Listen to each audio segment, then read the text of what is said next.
मुख्यमंत्री के शिविर कार्यालय गोरखपुर के अपर पुलिस महानिरीक्षक तक पहुंचा दिनेश कुमार उपाध्याय के कथित अपहरण का मामला।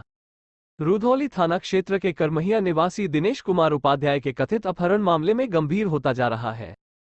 शनिवार को दिनेश कुमार उपाध्याय की भाभी नीलम ने अपर पुलिस महानिरीक्षक गोरखपुर जोन और गोरक्षनाथ स्थित मुख्यमंत्री के शिविर कार्यालय पहुंचकर न्याय की गुहार लगाया। उन्होंने शिकायत करते हुए कहा कि उसका देवर दिनेश ग्राम प्रधान महेंद्र सिंह के चंगुल में है। उसकी संपत्ति का बैनामा कराकर उसके देवर के साथ कोई भी अप्रिय घटना हो सकती है। नीलम के अनुसार अपर पुलिस महानिरीक्षक और मुख्यमंत्री के शिविर कार्यालय से उसे न्याय की आश्वासन मिला है। आइए देखते हैं रिपोर्ट।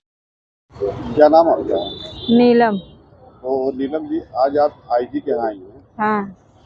क्या दिक्कत हुई? बस्ती पुलिस से कार्रवाई नहीं हुई क्या? कुछ नहीं, बस्ती से नहीं हुआ, रुधौली से भी नहीं हुआ कुछ, तब हम यहाँ आए। रुधौली पुलिस, बस्ती पुलिस, आपकी कोई बात नहीं? कोई हुआ है। और आपके मजबूर आईजी गोरखपुर? हाँ, आईजी गोरखपुर। मामला क्या था? हमारे देवर जी के प्रधान जी उठा लाइल बाटन का बोलो महेंद्र सिंह अंडेउरी के। आपके देवर मिले? नहीं मिले अभी तक। अब आप क्या चाह रही हैं? अब हमार का बोला देवर हमरे लगे आई जाए बस, और हम क्या चाहते हैं, यही चाहते हैं हमारे परिवार हमरे लगे आई जाए। क्या नाम आपका? आशीष दुबे। तो आशीष जी, क्या मामला है? मामला ये है कि हमारी रिश्ते में बुआ लगती हैं, इनके देवर हैं जो मंदबुद्धि हैं, जो अक्सर मतलब घर से जाते थे, पिछले कई सालों से चले जाते थे, चले आते थे, लेकिन पिछले कोरोना काल के मध्य या उसके बीच में ही समथिंग 2 साल के पहले वो गए घर से और वापस अभी तक नहीं आए। तो और हम लोग अपने मतलब ढूंढते रहे, इंतज़ार करते रहे उनका कि अब या और लोगों से जानकारी लेते रहे। बीच में हमें जानकारी मिला कि महेंद्र सिंह हमारे जो ग्राम प्रधान हैं, ये गुजरात के वायड ज़िले से एक मंदबुद्धि संस्था, अजय अम्बे मंदबुद्धि संस्था से इन्होंने 2 महीना पहले दिसंबर में ही ले आया, उनको ले आए, लेकिन ये ना हमारे परिवार को या किसी को जानकारी दिए बिना, जबकि इनको हमारे रिश्तेदार, हमारा घर, इनका ससुराल सब कुछ पता है, और ग्राम प्रधान होने के नाते इन्होंने गांव में भी किसी को नहीं सूचना दी, ना थाने से हमें कोई सूचना मिली। और जब हमें जानकारी मिली तो हमने इनसे पूछा भी, महेंद्र सिंह से, कि आप जानकारी मिली है कि आप लेके आए हैं उनको, तो और हमारे परिवार को सुपुर्द कर दिए। तो उन्होंने कहा कि वो तो और ऐसा कुछ नहीं है, हम नहीं लेके आए हैं। तो उनको हमने एक फ़ोटो प्रमाण के तौर पे भेजा, तो उन्होंने कहा कि ये तो कई साल पुराना है और ये सब हमारे पास नहीं है, पता नहीं कहाँ है, मैंने कुछ जानकारी नहीं है। उसके बाद जब हम लोग और भी मतलब कई बार हमारे रिश्तेदार के द्वारा पूछे जाने पर उन्होंने सिर्फ उलझाया उस चीज़ को, इधर उधर 2 दिन 1 दिन करके।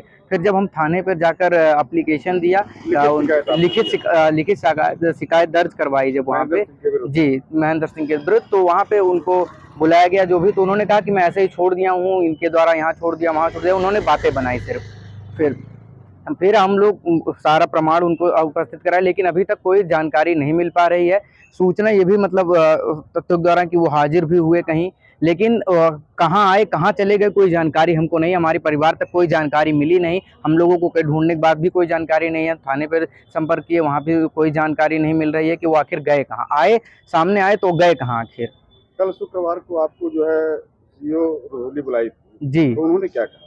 उन्होंने यही कहा कि वो तो हाजिर हो गए हैं, तो हमने उनसे यही कहा कि हाजिर हो गए हैं तो मैम आखिर गए कहाँ, जानकारी हम ये जानना चाहते हैं कि आखिर गए कहाँ। और इतना भी वो उनका सबको पता है कि वो मंदबुद्धि हैं, और मंदबुद्धि होने के कारण ही मंदबुद्धि संस्था में थे वो, जिसके कारण उनको रखा गया था वहाँ पे। तो अगर मंदबुद्धि हैं तो उनको कहीं ना कहीं तो उपस्थित होना चाहिए था, कहीं तो जानकारी में होना चाहिए था, और मंदबुद्धि थे तो उनको उपस्थित कराया जाए, उनको थाने तक पहुँचाया जाता, थाने के द्वारा उनके परिवार तक मिलवाया जाता उनको। बस हमारा यही कहना है कि इनके देवर को इनके परिवार से मिलवा दिया जाए बस।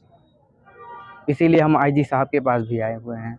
आईजी साहब ने कुछ कहा? जी, उन्होंने कहा कि हम निर्देश मिल जाएगा, आपका कार्यवाही पूर्ण रूप से होगी और आपके देवर आप तक पहुंचेंगे।